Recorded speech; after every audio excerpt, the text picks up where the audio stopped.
मम्मीचं काम कमी नाही, पण दुपटीने वाढवण्याचं काम आम्ही करतोय आणि आम्हाला खूप मज्जा येते, खूप एन्जॉय करतोय.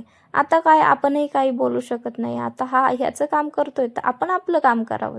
घेतलं मिक्सरचं भांडं, त्याच्यामध्ये टाकले शेंगदाणे, लसण आणि लाल मिरची आणि कढईमध्ये टाकायचं तेल, जिरं, मोहरी आणि मसाले, हळद, जिरे पावडर, धने पावडर, लाल तिखट, काळं तिखट सगळं काही टाकायचं आणि त्याच्यामध्ये टाकायची आपल्याला गवारीची शेंग, कारण आज आपण बनवतोय गवारीची भाजी.